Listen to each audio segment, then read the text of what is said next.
우리의 자녀들이 가정으로 돌아가 말씀 앞에 다시 서서 하나님의 말씀을 인정하고 하나님의 말씀을 순종하며 하나님의 말씀을 영원히 붙들고 떠나지 않겠다라는 그 결심 앞에서 우리가 다시 한번 하나님 앞에 말씀 앞에 붙들게 되었습니다. 오늘도 말씀에 계속 이어지는 가운데에서 과연 새 그릇과 이 소금의 역할이 우리의 삶 가운데 얼마나 하나님께서 주신 큰 축복의 사명인지를 다시 한번 말씀을 우리가 통해서 보게 되었다라는 거예요. 하나님의 말씀을 가까이 하는 자, 하나님의 말씀을 붙드는 자, 하나님의 말씀을 의지하며 모든 것들을 결정하며 판단하며 행하는 자의 그 길은 너무나도 다르다는 것을 다시 한번 성경은 우리에게 반복적으로 가르쳐주고 있다는 거예요. 기독교의 신앙은요, 철저히 하나님의 말씀 중심에서 우리가 생각하고 결단하고 또 판단하게끔 훈련되어지고 또 만들어졌다는 거예요. 우리가 하나님의 이름으로 창조된 우리들은 오직 하나님의 말씀으로 살게끔 되어 있는데 인간은 하나님의 말씀으로 살아가지 않는다는 것이 큰 잘못이라는 거예요. 어저께 아내와 같이 대화를 나누다가 이 대화가 갑자기 길어졌어요. 그리고 대화의 내용이 깊어졌어요. 그 내용은 우리가 지난 몇 년 동안 잘못된 선택과 또 잘못된 판단 미스로 우리가 지금의 어떠한 결과에 대해서 어떤 부정적인 어떤 효과를 낳았다라는 것에 대한 내용이었는데 그런 거죠. 그때 이랬었더라면, 그때 이러한 결정을 했었더라면 라는 후회는 우리 인간들이 살아가면서 우리의 삶 가운데 많이 일어나는 일입니다. 그때 좀 더 이렇게 했었더라면 이러한 내용들이 지금 현실에 이러한 결과를 가져오지 않았을 거라는 어떤 부정적인 내용을 담았던 거예요. 그래서 제가 오늘 아침에 말씀을 다시 한번 이렇게 보면서 하나님 앞에 묵상하기 시작했습니다. 다시 한번 제가 하나님 앞에 물었습니다. 하나님, 정말 그때 그렇게 했어야만 지금 더 나은 삶을 살 수 있었을까요? 아니면 그때 그러한 선택을 하지 않았기 때문에 지금에 와서 모든 시련과 아픔과 슬픔과 어려움들을 면하고 지금 그나마 이 자리에 우리가 이렇게 안전하게 있는 것이 아니었을까요? 그래서 어떻게 보면은 인간의 후회와 인간의 생각하는 모든 기준에서는 그때 그렇게 했었으면은 지금 이러한 결과를 낳지 않았을 거라는 것보다도 그때 그래도 하나님께서 우리의 삶 가운데에 개입하셔서 여기까지 인도하셨기에 지금의 이 삶을 하나님께서 축복으로 그리고 앞으로의 삶을 다 어떻게라도 하나님께서 더 좋은 방향으로 이끌어 가실 거라는 비전의 메시지가 우리의 삶 가운데 없다라는 거예요. 오히려 그때 그렇게 하지 않았더라도 지금의 삶 속에서 앞으로의 우리의 삶 가운데 펼쳐 보여주실 하나님의 비전은 무엇일까? 그건 어디에서 찾아야 될까? 바로 말씀이라는 거예요. 다시 한번 하나님의 말씀으로 순종하며 하나님의 말씀으로 그 길을 묻고 하나님의 말씀을 의지하며 내가 살아가야 될 방향을 잡아야 된다는 거예요. 과거형으로 돌아가서 그때 그렇게 하지 않았더라면 그런 판단에 대한 미스가 아니라 지금의 판단, 지금의 나의 결심과 결단은 어디로 향하고 있느냐가 더 중요하다는 것이 오늘 아침 저에게 주셨던 메시지가 아니라는 것을 한번 생각해 보았습니다. 오늘 말씀 3장 전체를 다 하나도 빠짐없이 읽어 내려가면서 한번 살펴보겠습니다. 하나하나씩 다 중요한 내용이기 때문에 어떤 특별한 해석적 의미보다도 내용의 흐름 자체를 우리가 좀 살펴볼 텐데요. 자, 지금 유다의 여호사밧 왕 18째 해, 남유다의 여호사밧이 집권한 지 18년이 됐다라는 거예요. 그러면 북이스라엘은 아합이 죽고 난 후에 아합의 왕 아하시아가 난간에 떨어져 질병으로 죽었잖아요. 그 형제 여호람이 등장합니다. 그러니까 형이 죽고 난 후에 이제 아합의 아들 여호람이 사마리아에서 북이스라엘 수도이죠. 이스라엘을 12해 동안 12년 동안 다스렸다라는 거예요. 꽤 많이 다스렸습니다. 그래서 유다 왕 여호사밧과 이 여호람의 관계, 이 관계 때문에 지금 또 일어나는 사건입니다. 자, 근데 그 중에서 2절을 보면은 그가 여호와 보시기에 악을 행하였으나 누구죠? 아합의 아들 여호람입니다. 근데 그가 여호와 보시기에 악을 행하였다. 그의 부모와 같이 하지는 아니하였으니 이는 그가 그의 아버지가 만든 바알의 주상을 없이 하였습니다. 그러니까 이 내용이 뭐냐면 그가 여호와 보시기에는 악을 행하였으나 또 잘한 것을 얘기해요. 어떤 걸 잘했냐면요. 그 부모 아합과 이세벨처럼 우상 숭배의 어떤 주상들을 바알의 주상을 없앴다라고 했어요. 없앴다. 이 없이 하였다라는 이 표현이 완전히 제거했다라는 내용보다도 다른 동사를 썼어요.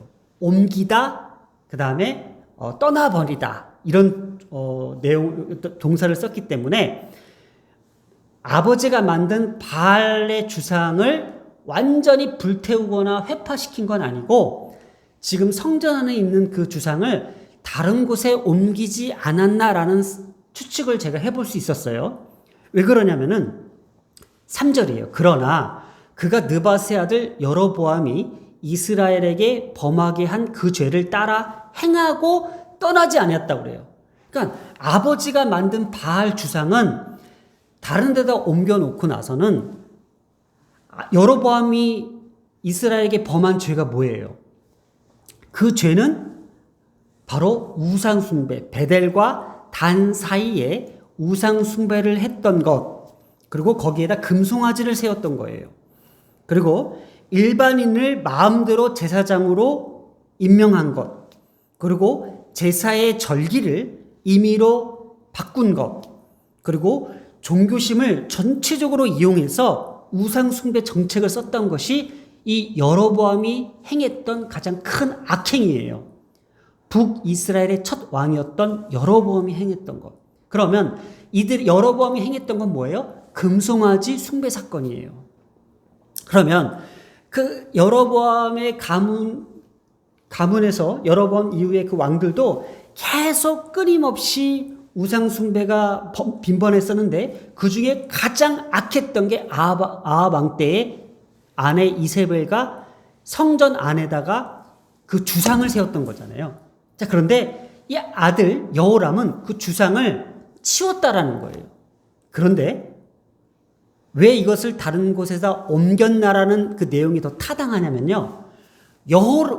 여로보암이 이스라엘에 범한 죄를 그대로 따라 행했다고 그랬어요. 그건 뭐예요? 다른 곳에서 넣고 거기에다 우상숭배를 했다는 내용과 일치하다라는 거예요. 그러니 겉으로 보기에는 마치 종교적으로 우상을 버린 것처럼 보이나 따로 우상을 섬겼던 그러한 이중적 어떤 신앙의 모습을 보였다라는 거예요. 자, 모압 왕 메사는 양을 치는 자라 새끼 양 10만 마리의 털과 숫양 10만 마리의 털을 이스라엘 왕에게 바치더니 꾸준히 그렇게 해왔더니 5절에 아합이 죽은 후에 모압 왕이 이스라엘 왕을 배반한지라. 그러니까 지금 여호람 때에 이들이 등을 돌렸다라는 거예요. 그때에 여호람이 사마리에서 나온 온 이스라엘을 둘러보고, 자, 이렇게 그들이 배반한 모습을 보면서 안 되겠다. 이들에게 손을 좀 봐줘야겠다. 그래서 모압을 치려고 계획하고 있다라는 거예요. 7절에 이 침공 작전에 동원될 인물들이 지금 등장하게 됩니다. 7절에 또 가서 유다의 왕 여호사밧에게 사신을 보내 이르되 모압 왕이 나를 지금 배반하였더니 당신은 나와 함께 가서 모압을 치시겠느냐 하니 이렇게 묻고 있어요. 그랬더니 여호사밧이 어떤 결정을 내리고 어떠한 판단을 내렸는지가 오늘 핵심입니다. 그가 이르되 내가 올라가리이다 빨간 줄 한번 보세요. 나는 당신과 같고 내 백성은 당신의 백성과 같고 내 말들도 당신의 말들, 그러니까 전투에 쓰는 말입니다. 말들과 같으니이다 하는지라. 이거를 흔쾌히 승낙한 거예요. 왜 승낙했을까? 이건 성경에 나오진 않지만은 제가 갖고 있는 아주 작은 추측이 하나 있어요. 여호사밧 보기에는, 여호사밧의 판단에는 지금 전 문맥에 답이 있다고 봅니다. 여호람이 어떠한 정책을 펼쳤어요? 성전 안에 아버지가 섬겼던 바알 신상을 치웠잖아요. 그러니 여호사밧 눈에는 드디어 이 아들은 제대로 모든 정책을 펼치고 여호와 하나님을 의지하고 여호와 하나님을 따르는 왕이구나라고 판단했을 가능성이 있어서 이들과 손을 잡지 않았나. 왜 이런 추측을 할 수 있냐면은 바로 이런 여호사밧의 잘못된 판단에 의해서 다음 사건이 전개가 된다라는 거예요. 한번 보겠습니다. 8절에 여호람이 이르되 우리가 어느 길로 올라가리까 하니 그가 대답하되 여호사밧이 에돔 광야 길로 가리이다 이렇게 합니다. 자, 이 에돔은요 남유다의 속국입니다. 자, 북이스라엘의 속국은 모압이었다면은 남유다의 속국은 에돔 광야입니다. 이 길은 바로 지금 모압을 가기 위해서 통과해야만 할 길이에요. 그러니 남유다 왕 입장에서는 얼마든지 에돔을 종용해서 같이 연합해서 군대를 이룰 수 있는 그런 여건이 됐더라는 거예요.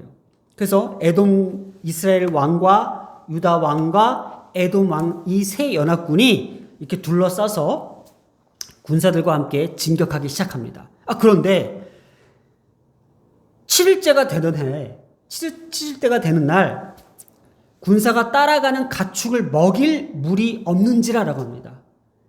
그러니까 군수 물자가 다 바닥이 난 거예요. 물이 말랐다라는 거예요. 그런데 이 에돔 광야 길에 가면은 골짜기가 하나 있어요. 이 골짜기는 마르지 않는 골짜기였는데 그날따라 그때 당시에 이 골짜기에 마실 물이 없었다라는 것이 너무나도 의아하다는 거예요. 분명히 지금 여호사밧은 이스라엘의 선왕 중에 한 사람입니다. 모든 조상 대대로 펼쳤던 모든 정책들을 다 뒤엎고 백성들에게 율법을 가르치고 백성들에게 율법에 맞게 판결하며 그리고 이스라엘을 더욱더 강한 군사력으로 구축했던 그러한 여호사밧에게는 아주 지혜롭고 아주 군사적 판단력이 뛰어났던 거예요. 바로 이거예요. 에돔 광야길을 가고자 했던 것은 거기에는 마르지 않은 골짜기가 있기 때문에 충분히 말들도 먹을 수 있는 물과 그 다음에 목초들이 있기 때문에 군사 물자에도 풍족하기 때문에 장기간 전쟁했을 때에 충분히 이롭다고 보고 그 길을 택했음에도 불구하고 거기에 지금 마실 물이 없다라는 거예요. 그때 10절에는요, 여호람은요, 너무나도 원통하고 분하고 화가 났는지 분명히 지금 여호사밧도 함께하고 에돔 왕까지 함께 했는데 지금 여호와께서 이렇게 우리를 모압의 손에 넘기시려는 도다 하면서 불평과 불만을 토로하면서 원망하고 있는 장면이 나온다라는 거예요. 반면에 이 상황을 왠지 인지하고 직시했는지 여호사밧의 행동에 대해서 오늘 깊이 한번 살펴봅니다. 여호사밧이 당장 이렇게 불러냅니다. 11절 여호사밧이 이르되 우리가 여호와께 물을 만한 여호와의 선지자가 여기에 없느냐. 여호와께 물을 만한 여호와의 선지자를 지금 찾고 있다는 건 뭐예요? 절박하게 하나님을 지금 붙잡고 하나님을 의지하고 하나님의 말씀을 받고자 하는 지금 여호사밧의 행동의 전환이 지금 일어나고 있다는 거예요. 그때에 지금 북이스라엘에서 있었던 엘리사가의 등장, 엘리야 이후에 엘리사의 등장이 어떤 거예요? 여리고 성읍에 수질 정화 사건, 그리고 베델에서 그 어린아이들이 대머리에 올라가라 할 때에 그 엘리사의 말 한마디에 곰이 와서 그들을 42명이나 찢어 죽였던 그 사건을 보면서 이 엘리사의 그 어떤 선지자로서의 그 신통함이라고 해야 될까? 어떤 그것을 아주 본 어떤 신하 한 명이 엘리사를 추천합니다. 그러면서 엘리야의 손에 물을 붓던 사밧의 아들 엘리사가 여기 있나이다 이렇게 합니다. 그래서 엘리사가 등장합니다. 12절에 여호사밧의 이 말을 주목합니다. 여호사밧이 이르되 여호와의 말씀이 그에게 있도다. 여호와의 말씀이 그에게 있도다. 이 여호사밧의 이 단 한 사람의 이 행동의 전환, 그리고 그의 판단, 그의 결정이 바로 이러한 앞으로 일어날 일들의 사건의 전개가 일어난다는 거예요. 여호사밧이 여호와의 말씀을 붙들고 여호사밧이 여호와의 말씀을 의지하고 여호와의 말씀을 듣고자 하는 그의 판단이 얼마나 지금 이 사건에 대해서 크게 조명하고 있는지를 우리가 볼 수 있어야 된다는 거예요. 자, 그런데 엘리사의 등장에서 조금 문제가 생깁니다. 어떠한 문제가 생기냐면요. 엘리사가 북이스라엘 왕 여호람을 향해서 이렇게 이야기합니다. 13절 엘리사가 이스라엘 왕에게 이르되 내가 당신과 무슨 상관이 있나이까?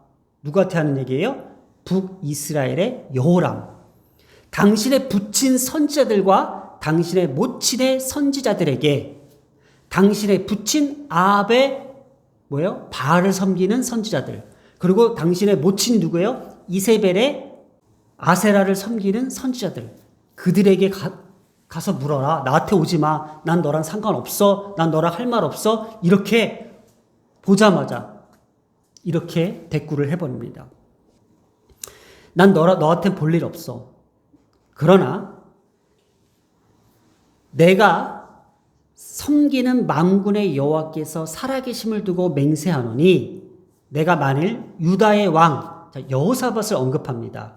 여호사밧의 얼굴을 봄이 아니면, 그러니까 내가 여호사밧의 얼굴이 아니었다면, 내가 여호사밧의 얼굴을 봐서라도 내가 지금 예언을 하겠다라는 결단을 합니다. 그러니까 지금 북이스라엘 왕 여호람에게는 볼 일이 없어요. 그러나 지금 여호사밧의 그 한 사람, 그 사람 때문에 지금 이 상황이 바뀌게 된다라는 거예요. 그러면서 이제 엘리야가 이제 얘기를 합니다. 그러면서 여호와의 손이 엘리사 위에 있더라. 그러면서 여호사밧이 이렇게 얘기합니다. 16절에 여호와의 말씀이, 하나님이 말씀하십니다. 이 골짜기에 개천을 많이 팔아.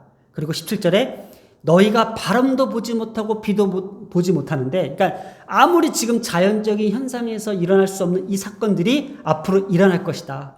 그래서 이 골짜기에 물이 가득하여 너희와 너희의 가축과 짐승이 마시리라. 이것이 여호와 보시기에는 작은 일이라. 그러면서 이 전쟁의 모든 결과도 모압도 당신의 손에 넘기시리라. 이렇게 예언을 하고 말씀을 선포했다는 거예요. 자, 이 점에서 여호사밧의 행동의 전환, 그리고 여호사밧의 판단, 여호사밧의 말씀을 붙잡는 그 말씀 중심 사상이 지금 엘리사로 하여금 모든 하나님의 말씀을 끌어냈다라는 것, 이것이 앞으로 이 전쟁에 일어날 전개라는 거예요. 결과라는 거예요.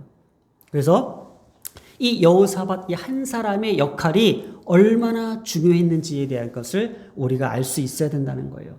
우리가 지난주에 말씀이 뭐였다고요? 새 그릇과 그 소금에 대한 말씀을 오늘 다시 한번 언급하기를 원합니다.